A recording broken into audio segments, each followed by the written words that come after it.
प्रभु तुमने मुझसे कहा था कि मेरे बैकुंठ धाम छोड़कर मत जाओ। बार बार तुमने मुझसे कहा कि प्रभु नहीं जाओ, मुझको मेरा चरण छोड़कर मत जाओ। तुम्हें कहीं सुख नहीं मिली, तुम्हें कोई यहाँ चैन आराम नहीं मिली मेरा चरण के सिवाय। लेकिन मैंने सोचा कि प्रभु के चरण के सुख के अलावा कहीं और कोई और दुनिया में हमें ज़्यादा सुख मिली। पिता के बात ना मानने से जब बेटा पिता को छोड़कर चले जाता है तो पिता के दिल में बहुत दुख और पीड़ा होता है। हमने अपने हरि के दिल पर बहुत दुख और पीड़ा देखकर इस दुनिया में सुख खोजने आ गया। प्रभु बार बार कहते थे कि इस दुनिया में तुम्हें सुख नहीं मिले, क्योंकि आत्मा चिन्मय है और दुनिया जड़ है। चिन्मय और जड़ दोनों उल्टा प्रकृति, उल्टा स्वभाव के है।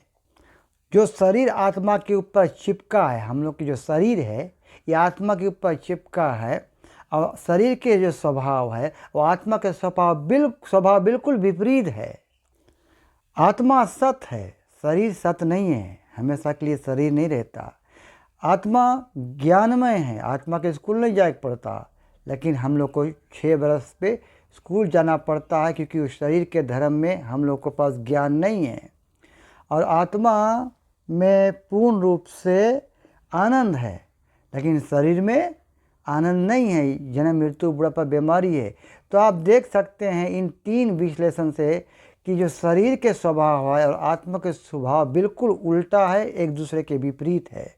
तो उल्टा चीज़ जब चपड़ जाए शरीर पे तो हमको तो अंकुश लगना चाहिए। अगर कहीं चलता है और पैर में कुछ गोबर चपड़ गया है तो जब तक छोड़ाएगा नहीं पैर से तो अंकुश तो लगी।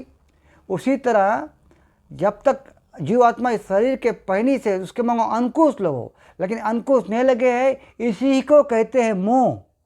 बार बार प्रभु जी कहते थे कि मेरे धाम छोड़कर मत जाओ, तुमको मेरे धाम के अलावा, मेरे चरण के अलावा और कहीं सुख नहीं है। लेकिन हम लोग ज़बरदस्ती छोड़कर आ गए दुनिया में, माया रूपी दुनिया में, जहाँ पे भगवान स्वयं बताते हैं नापनोति महात्मना दुखालय मा शाश्वतम, यहाँ पे सुख नहीं है, यहाँ पे केवल दुख है। तो भगवान के बात ना मानने से उसके दिल में बहुत पीड़ा हुआ। जब किसी के दिल में पीड़ा हो जाती है, पीड़ा हम देते हैं, तो वो एक रकम से अपराध माना जाता है।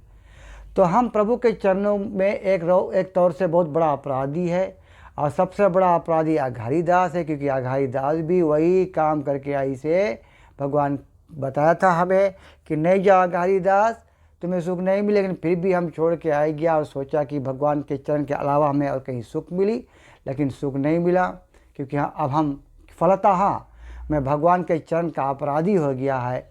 और मेरा पहचान यही है कि अघारी दास भगवान के चरण के अपराधी है।